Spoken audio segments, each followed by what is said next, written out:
ಇನ್ನು ಬೆಂಗಳೂರು ಮೆಟ್ರೋ ದರ ಹೆಚ್ಚಳ ಮಾಡೋದಕ್ಕೆ ಈಗಾಗಲೇ BMRCL ಎಲ್ಲ ರೀತಿಯಲ್ಲೂ ಕೂಡ ಸಿದ್ಧತೆಯನ್ನು ಮಾಡಿಕೊಂಡಿದೆ. ಆದರೆ ಇದೇ ವಿಚಾರ ಕಾಂಗ್ರೆಸ್ ಮತ್ತು BJP ನಡುವೆ ಬಹುದೊಡ್ಡ ವಾಗ್ಯುದ್ಧಕ್ಕೆ ಕೂಡ ಕಾರಣವಾಗ್ತಾ ಇದೆ.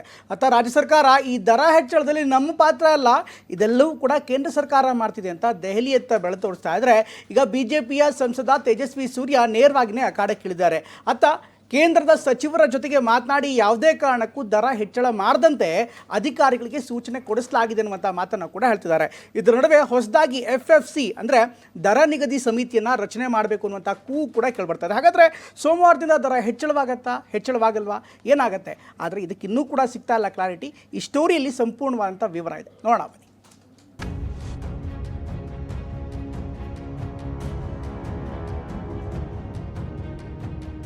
ಈಗ ಇಡೀ ದೇಶದಲ್ಲಿ ಕಂಪೇರ್ ಮಾಡಿದ್ರೆ ನಮ್ಮ ಬೆಂಗಳೂರಲ್ಲಿ ಮೆಟ್ರೋ ಚಾರ್ಜ್ ತುಂಬಾ ಜಾಸ್ತಿ ಇದೆ. 38 ಇತ್ತು ಸರ್ ಕೆಂಗೇರಿಯಿಂದ, ಈಗ 57 ಆಗಿದೆ.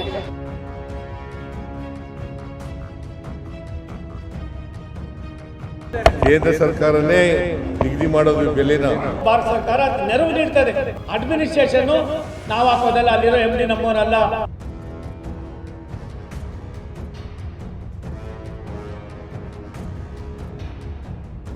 ನಮ್ಮ ಮೆಟ್ರೋ ದರ ಏರಿಕೆಗೆ ಕೇಂದ್ರದಿಂದ ತಾತ್ಕಾಲಿಕ ಬ್ರೇಕ್. ಮಂಡೆಗೆ ಈ ಫೇರ್ ಫಿಕ್ಸೇಷನ್ ಏನು ರೇಟ್ ಇನ್ಕ್ರೀಸ್ ಇದೆ, ಅದು ಮಂಡೆಯಿಂದ ಜಾರಿಗೆ ಈಗ ತಕ್ಷಣಕ್ಕೆ ಬರ್ತಾ ಇಲ್ಲ. ಕೇಂದ್ರ ಮತ್ತು ರಾಜ್ಯ ಸರ್ಕಾರದ ಮಧ್ಯೆ ಟಿಕೆಟ್ ದರ ಜಟಾಪಟಿ. ಈ ಫೇರ್ ಫಿಕ್ಸೇಷನ್ ಕಮಿಟಿಯನ್ನ ರಚನೆ ಮಾಡೋದಕ್ಕಿರುವಂತಹ ಅಧಿಕಾರ ರಾಜ್ಯ ಸರ್ಕಾರಕ್ಕೆ, ಇದು ಕೇಂದ್ರ ಸರ್ಕಾರದ್ದು ಅಂತ ಹೇಳಿ ಸುಳ್ಳು ಹೇಳುವಂತಹ ರಾಜ್ಯ ಸರ್ಕಾರ ಇದನ್ನು ನಿಲ್ಲಿಸಬೇಕಿದೆ.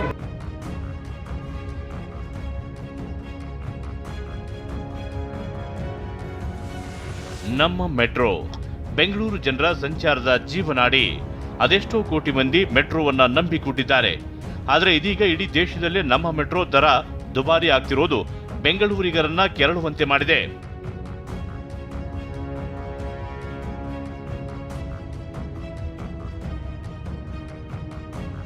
ನಮ್ಮ ಮೆಟ್ರೋದ ಟಿಕೆಟ್ ದರ ಏರಿಕೆ ಖಂಡಿಸಿ ಜನಾಕ್ರೋಶ ಭುಗಿಲೆದ್ದಿದೆ. ದೇಶದಲ್ಲೇ ಕರ್ನಾಟಕದ ಮೆಟ್ರೋ ದರ ಹೆಚ್ಚಿದೆ.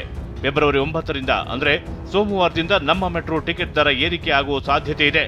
5% ಹೆಚ್ಚಳಕ್ಕೆ BMRCL ಪ್ಲಾನ್ ಇದೆ ಎನ್ನಲಾಗ್ತಿದೆ. ಹೀಗಾಗಿ BMRCL ನಡೆಗೆ ಪ್ರಯಾಣಿಕರು ಆಕ್ರೋಶ ವ್ಯಕ್ತಪಡಿಸಿದ್ದಾರೆ. ಸಹಿ ಸಂಗ್ರಹಿಸಿ ಮೆಟ್ರೋ ಬಾಯ್ಕಾಟ್ ಅಭಿಯಾನ ಕೂಡ ನಡೆಯುತ್ತಿದೆ. ಈಗ ಇಡೀ ದೇಶದಲ್ಲಿ ಕಂಪೇರ್ ಮಾಡಿದ್ರೆ ನಮ್ಮ ಬೆಂಗಳೂರಲ್ಲೇ ಮೆಟ್ರೋ ಚಾರ್ಜ್ ತುಂಬಾ ಜಾಸ್ತಿ ಇದೆ. ಇದು ಎಲ್ಲರಿಗೂ ಗೊತ್ತಿರೋ ವಿಷಯನೇ.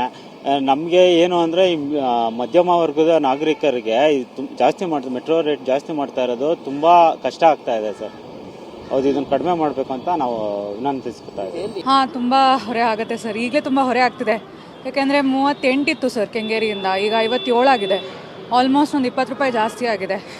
ಅದು ಒನ್ ವೇನೇ ಅಷ್ಟಾಗಿದ್ರೆ 2 ವೇ ಅಂತೂ ನಮಗೆ ಆಲ್ಮೋಸ್ಟ್ 20 ರೂಪೀಸ್ ಆಗುತ್ತೆ.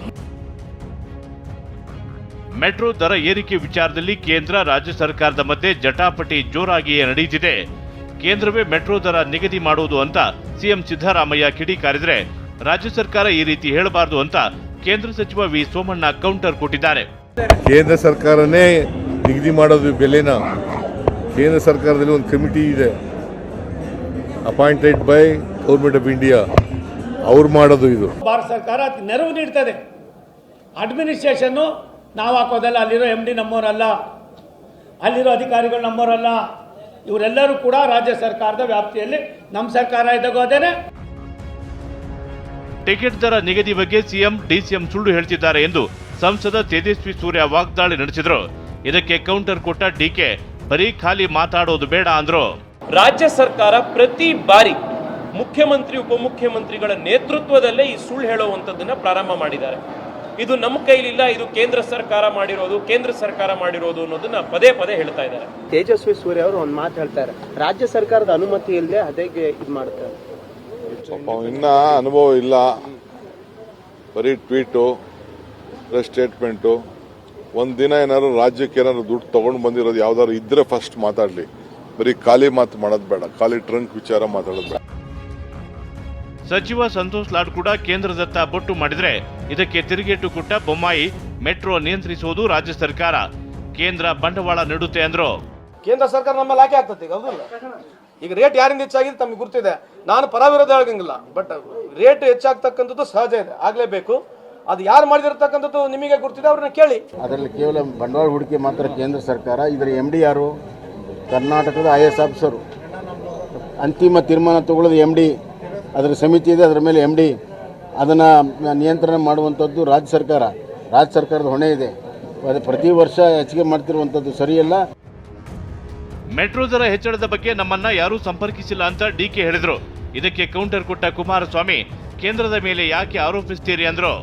ನೋಡಿ, ಅವರು ನಮ್ಮ ಮಾತೇನು ಕನ್ಸಲ್ಟ್ ಮಾಡಿಲ್ಲ. ಅವರಿಗೆ ಅಥಾರಿಟಿ ಇದೆ. Central government secretary is the chairman.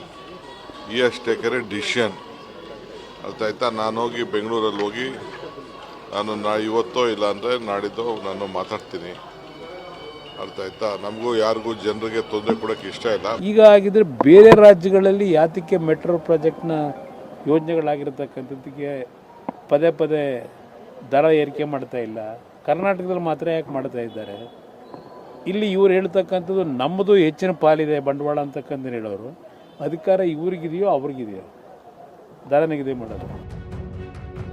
ಆದರೆ ಬಿಜೆಪಿ ಸಂಸದ ತೇಜಸ್ವಿ ಸೂರ್ಯ ಮಾತ್ರ ಸೋಮವಾರದಿಂದ ಯಾವ ಮೆಟ್ರೋ ಪ್ರಯಾಣ ದರ ಏರಿಕೆ ಆಗುವುದಿಲ್ಲ, ಕೇಂದ್ರ ಸಚಿವ ಮನೋಹರ್ ಲಾಲ್ ಖಟ್ಟರ್ ಸೂಚನೆ ನೀಡಿದ್ದಾರೆ ಅಂತಿದ್ದಾರೆ.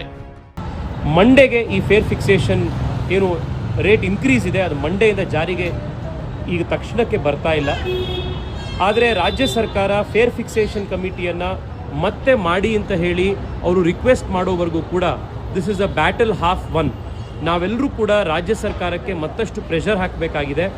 ಹೊಸದಾಗಿ ಫೇರ್ ಫಿಕ್ಸೇಷನ್ ಕಮಿಟಿಯನ್ನು ರಚನೆ ಮಾಡಬೇಕಾಗಿದೆ. ಈ ಫೇರ್ ಫಿಕ್ಸೇಷನ್ ಕಮಿಟಿಯನ್ನು ರಚನೆ ಮಾಡೋದಕ್ಕಿರುವಂಥ ಅಧಿಕಾರ ರಾಜ್ಯ ಸರ್ಕಾರಕ್ಕೆ, ಇದು ಕೇಂದ್ರ ಸರ್ಕಾರದ್ದು ಅಂತ ಹೇಳಿ ಸುಳ್ಳು ಹೇಳುವಂಥ ರಾಜ್ಯ ಸರ್ಕಾರ ಇದನ್ನು ನಿಲ್ಲಿಸಬೇಕಿದೆ. ಮೆಟ್ರೋ ಟಿಕೆಟ್ ದರ ಏರಿಕೆ ವಿಚಾರದಲ್ಲಿ ಕೇಂದ್ರ ರಾಜ್ಯ ಸರ್ಕಾರದ ಮಧ್ಯೆ ಫೈಟ್ ನಡೆಯುತ್ತಿದೆ. ಮುಂದೆ ಅದ್ಯಾವ ಹಂತಕ್ಕೆ ಹೋಗುತ್ತೆ ಕಾದು ನೋಡಬೇಕಿದೆ. Bureau report, TV9.